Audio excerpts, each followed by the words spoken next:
las reglas de estigma social, esos roles de género que a veces tanto van vulnerando la autoestima y la voluntad de muchos niños.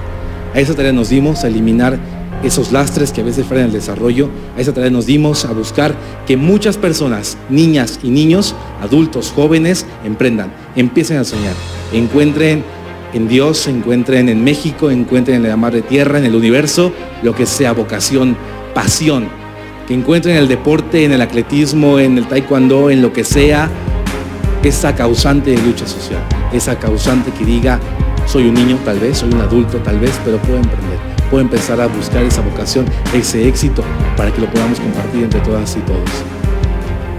Siempre nos encanta el eslogan de decir México sigue vivo, porque eso nos dimos cuenta al recorrer México. Primero con el deporte, después con nuestra lucha social. El saber que México sigue vivo, que a pesar de tanta corrupción, a pesar de tanto miedo, de tanta violencia, de tanta inseguridad, este país sigue y sigue dando.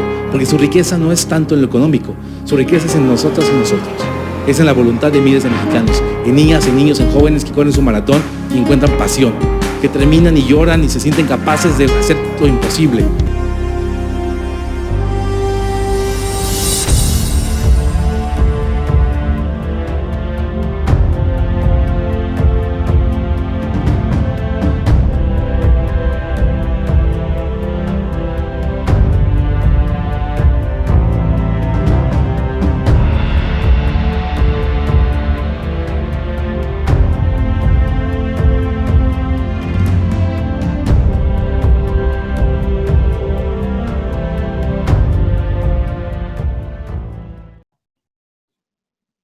Muy bien, empezamos entonces. ¿Cómo están, amigos? Muchas gracias por visitar mi canal. Hoy día tenemos un programa especial por la fiesta de celebración del 5 de mayo y la batalla de Puebla. Tenemos dos programas y para esta ocasión tenemos un invitado muy especial. Estamos acompañados de Daniel Alfonso Rodríguez Pérez. Bienvenido, Daniel. Hombre, Enrique, muchísimas gracias. Un saludo a ti y a todo el auditorio que te escucha. Gracias por aceptar mi invitación. Nosotros somos pequeñitos, pero algún día seremos grandes. Yo sé que tú también eres optimista. Me encanta tu manera de hablar. Voy a presentar a nuestra audiencia, a los que no te conocen, quién es Daniel Alfonso Rodríguez Pérez. Daniel Alfonso Rodríguez Pérez es un joven con tan solo 18 años. Fue nominado al Premio Nobel de la Paz en el año 2017. Felicitaciones. Qué gran honor. Él desde su infancia, estoy leyendo acá su biografía, desde su infancia luchó por la igualdad de los derechos de las minorías, así como la difusión en la defensa de los derechos humanos. Luego, él en su carrera, él es conferencista, el conferencista más joven de la Universidad de Harvard. Increíble. Así como Human Capital en México. De igual forma es conferencista de la Embajada Mundial de Activistas para la Paz con sede en San José, Costa Rica. Daniel fue nombrado como uno de los 50 personajes que transforman a México en una edición especial de la revista Aquí en 50, por la revista. Luego es fundador de la red de organización Frente Nacional para la Paz. ¿Ok? También fue nominado 2017 Premio Nacional de Derechos Humanos y en octubre del 2017 recibió la medalla del Congreso con Valores de la LICS, Legislatura del Estado Libre y Soberano de Puebla. Me encanta. Excelente. Y hay una frase que te gusta mencionar: el poder está en la voluntad. ¿Cómo estás, Daniel Alfonso? Qué lindo currículum, no, hombre, es verdad que eres un ejemplo. Muy emocionado. Gracias. Sigue nomás. No, hombre, gracias a ustedes por la invitación. Pues yo encantado y sobre todo el poder charlar contigo y con todos los paisanos que nos escuchan en los Estados Unidos. Para mí es un honor que le permitan el espacio a jóvenes indígenas, jóvenes que a veces pertenecemos a minorías que son segregadas o que no ni siquiera tienen la oportunidad propia de tener un micrófono frente o la oportunidad de charlar con personas como tú. Muchísimas gracias por la invitación. Muchas gracias por aceptar mi invitación. Es un honor conocerte y espero que esta sea la primera de muchas otras conferencias y conversaciones que tengamos. Ok, vamos a empezar con la primera pregunta, Daniel Alfonso. México. Porfirio Díaz, General Ignacio Zaragoza, Miguel Negrete, héroes de la batalla de Puebla. Es el México y la gente que queremos a México. País con una inmensa riqueza, folclore, cultura, tradiciones. País de grandes civilizaciones ancestrales. Es el México que todos queremos, Daniel Alfonso. Pero hay un México que a ti te preocupa. Háblanos de aquello. Claro, nuestro país, como bien lo dices, está repleto de muchísima riqueza que no radica únicamente en lo económico. México es un país que es multidiverso en todos los sentidos, recordando y retomando la diversidad, como no únicamente la diversidad sexual. También la diversidad somos todas y todos los que somos de pueblos originarios, quienes son deportistas, quienes les gusta la literatura y quienes no les gusta la literatura, quien les gusta la ciencia ficción, quien les gusta las novelas, quien les gusta diversas cosas. El está lleno de diversidad. Nuestro México, lamentablemente, también está lleno de muchísimos problemas.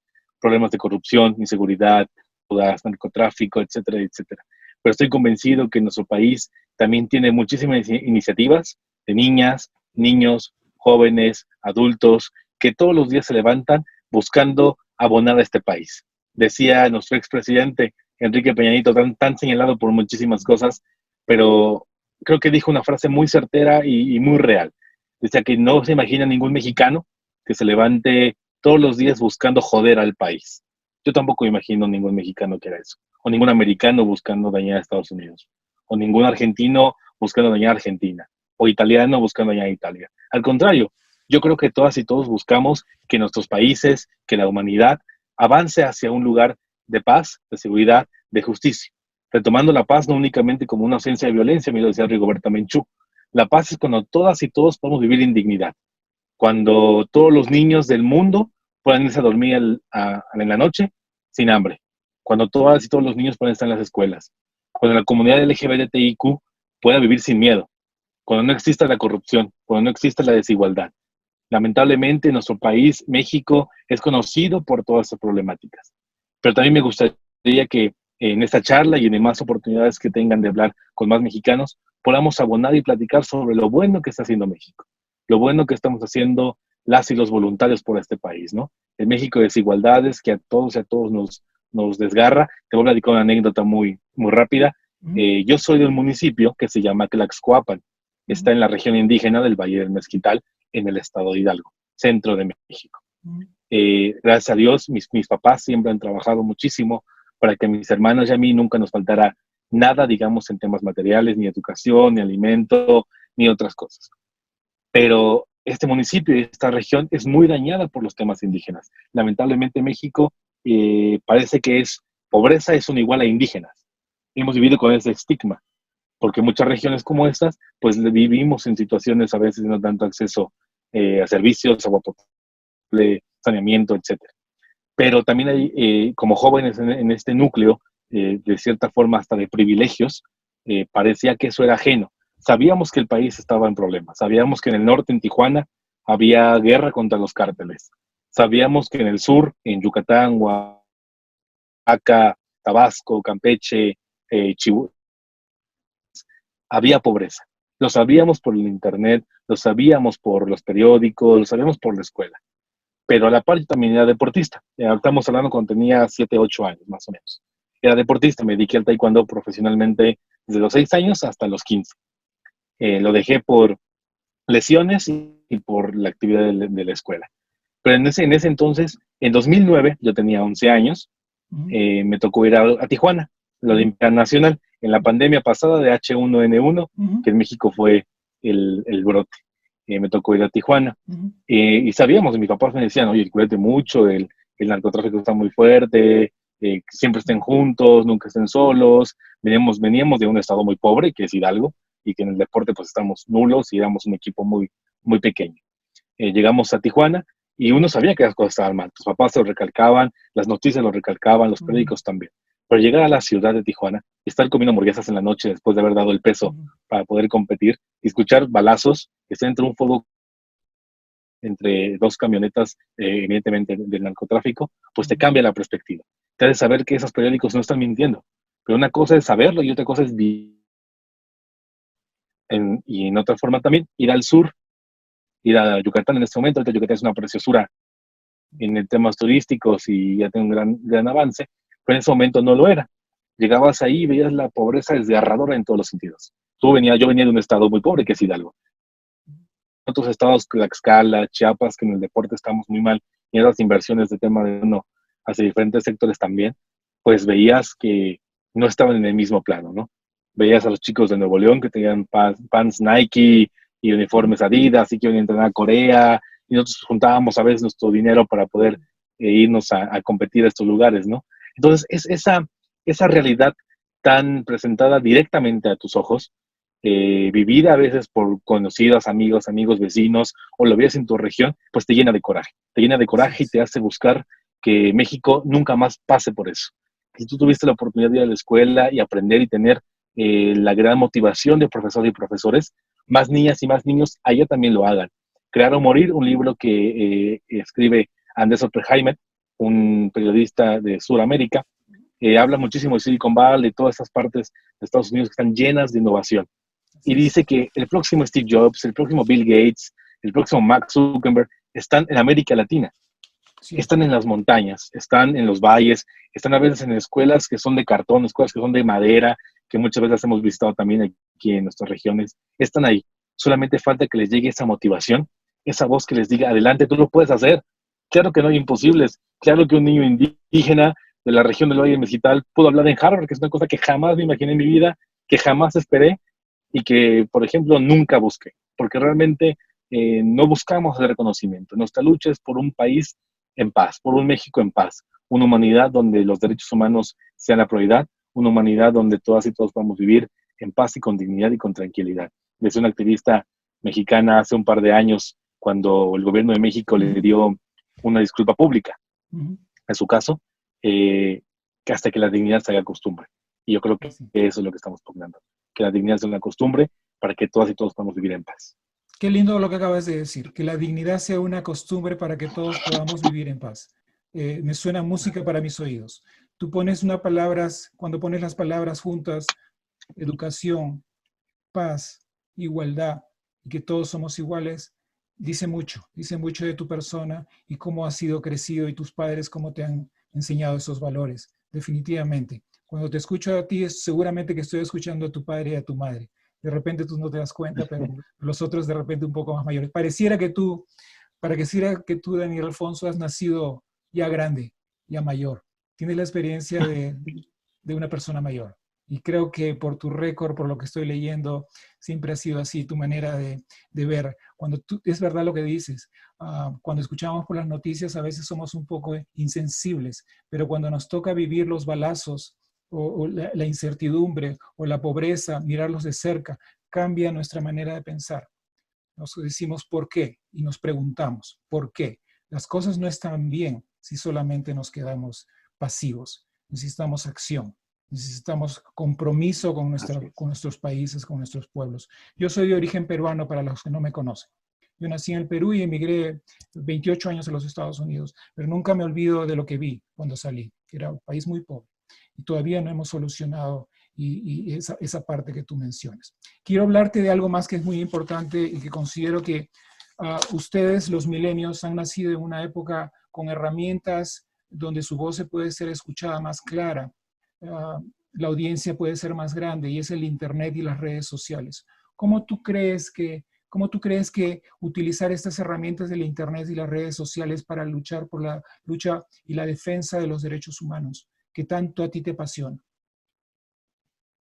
Es fundamental. Yo creo que el Internet es una gran herramienta que permite que el día de hoy, desde California, estemos platicando, desde este municipio en la región indígena de Hidalgo, podamos platicar, que podamos charlar con diferentes activistas y amigas y amigos de todo el mundo, que todos los días buscan abonar a sus países y a la construcción de un tejido social más plural y más claro en dignidad para todas y para todos, ¿no?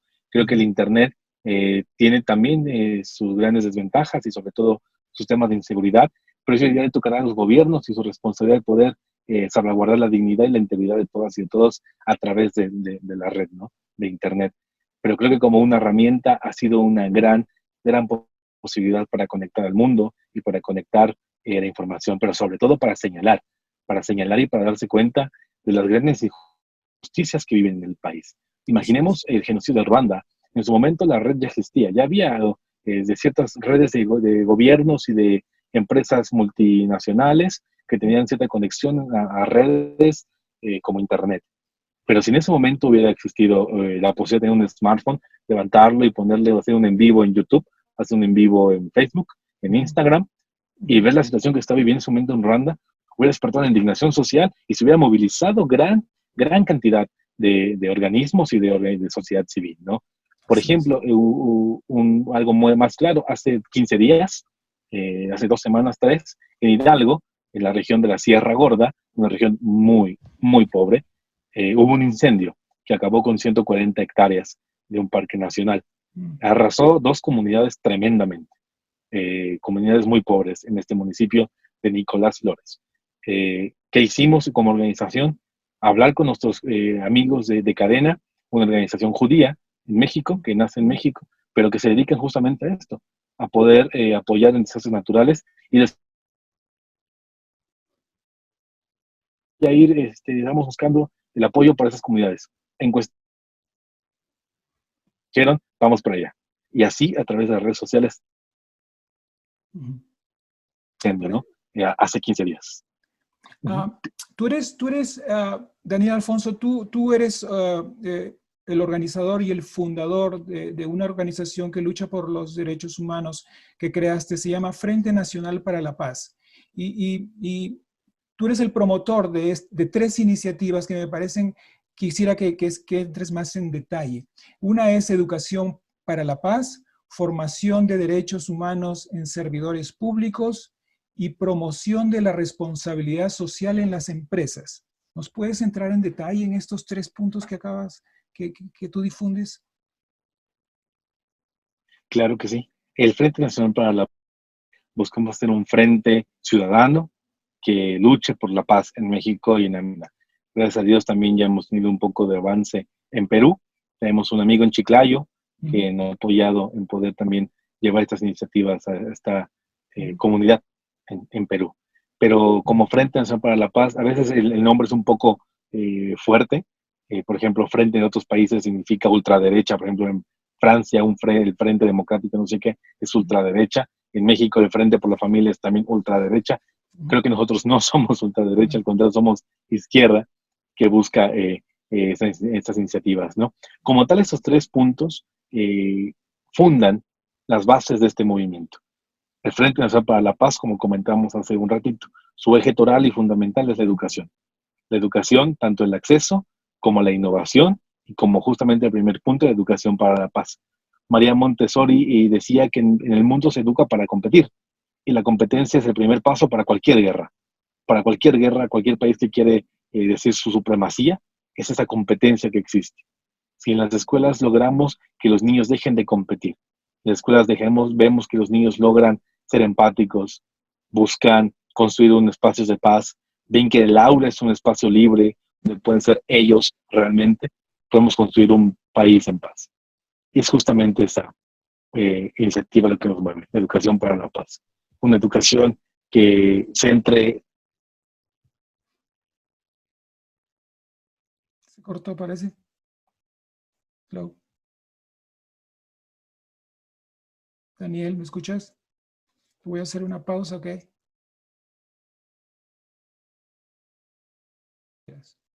Otra vez estamos grabando. Continúa. Ok, excelente. Y justamente decía María Montessori en este tema de educación para la paz, en las escuelas y en el mundo se educa para la competencia. Y la competencia es cualquier inicio de cualquier guerra. Cuando un país compite con otro, busca sobreponerse en esa intención y idea de competir para demostrar quién es mejor. En las escuelas se sigue educando a través de competencias. Creo que vamos hacia un camino de cambio, un camino donde parece que va a ser todo igual. Pero si en las escuelas educamos para la paz, ¿y qué es educar para la paz? Es educar para ser solidario, para ser consciente de la diversidad, para ser consciente de la multiculturalidad, para que en las aulas los niños diversos en todos los sentidos se sientan en un espacio tranquilo, un espacio libre, un espacio donde pueden ser ellos y tener un sano de esparcimiento. Podemos construir un país en México, por ejemplo, el tema de la diversidad es muy un tabú muy grande. Y sobre todo, si metemos a la niñez, buscan destruir en todos los sentidos, ¿no? Pero existe ahí. Habemos niños diversos en las escuelas. Hay niños en este momento diversos en las escuelas. Que la escuela es su segunda casa, prácticamente. Que pasan más de 8 horas, más de 6 horas en las escuelas. Pero si conseguimos que esas escuelas, esas aulas, sean a esta paz como tejido social, cuando sean adultos, cuando sean jóvenes, que va derrumbando la indiferencia. Es como un efecto dominó. Siempre decimos eso. Tiramos un dominó, se van cayendo los demás. La indiferencia, vamos derrumbando los lastres que tanto dañan al país. Daniel Alfonso, voy a tocar un tema un poco salido de tu tema que tú dominas, que es crecimiento económico y medio ambiente y desigualdad. ¿Se puede poner crecimiento económico, medio ambiente y desigualdad en una misma oración, en una misma frase? ¿Tú crees que se puede hacer eso? Absolutamente sí. ¿Cómo así? A ver, cuéntanos. Creo que nuestros modelos económicos, que esas tres palabras estén en el mismo nivel. Por ejemplo, ¿no? Desigualdad económica, yo lo cambiaría por igualdad económica, por ejemplo, ¿no? Esa igualdad social, igualdad económica, creo que tendría que estar en ese mismo párrafo. Sea sustentable, sostenible y permita que todos vivamos con las mismas condiciones. Que esa desigualdad no esté siempre por debajo y que esa natural no esté por los suelos, porque creo en estos modelos económicos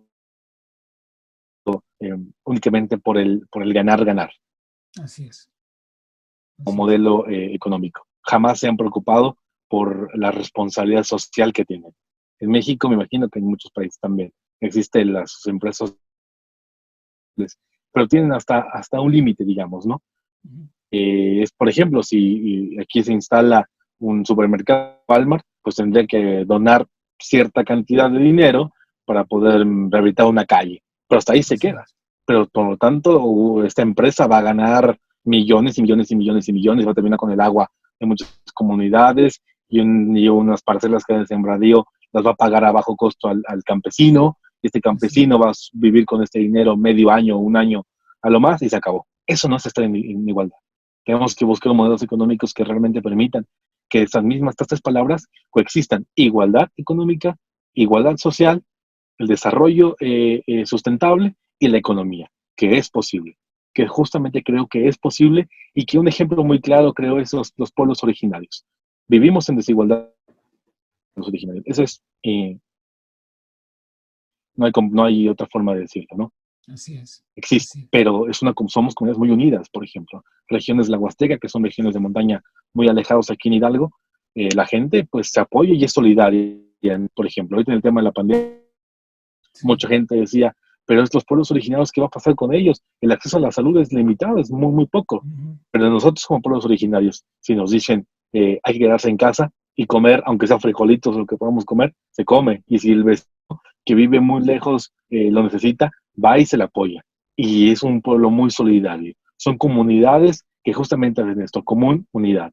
Y eso buscamos como país. No únicamente vernos como países separados y países del mundo, países tercer mundo, países en desarrollo, países que se han frenado, sino como una familia humana. Y eso es lo que dice la Embajada Mundial de Activistas para la Paz. Una familia humana que permita que todos y todos aspiremos a vivir con dignidad y podamos vivir en un mundo de paz.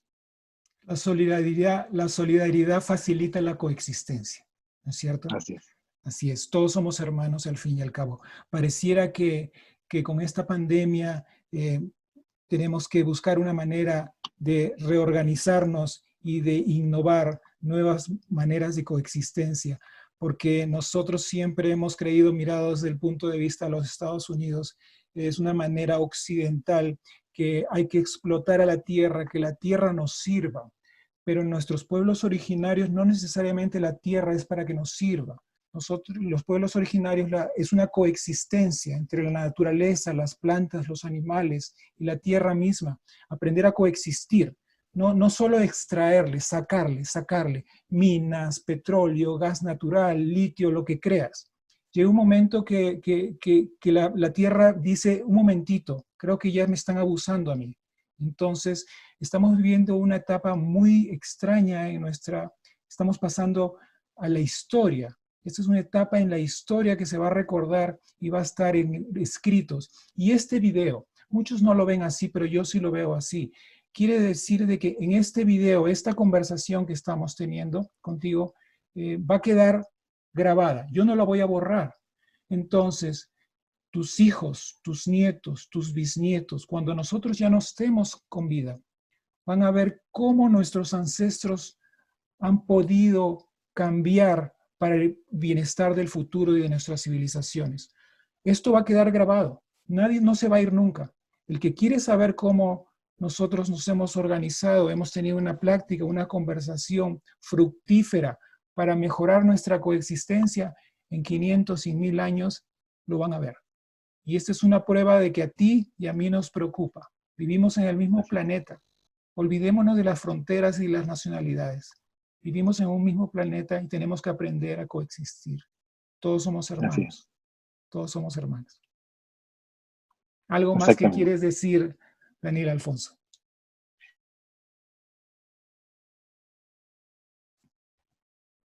Mundo, somos hermanas y hermanos. Tenemos que vernos como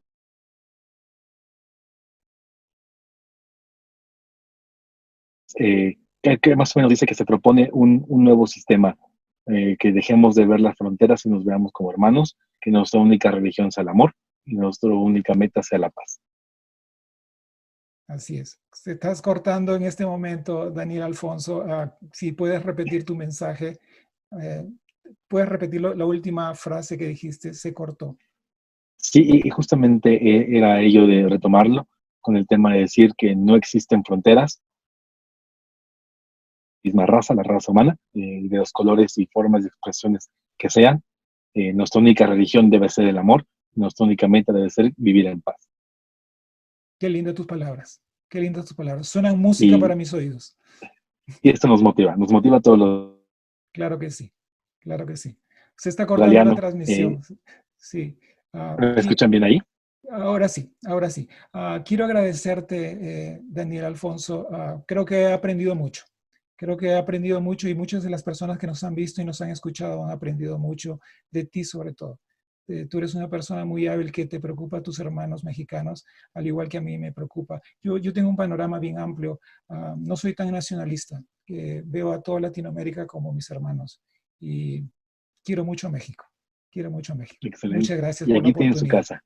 Gracias. No, Hasta hombre, la próxima. muchísimas gracias a ustedes. Hasta Cuídate. luego. Bye.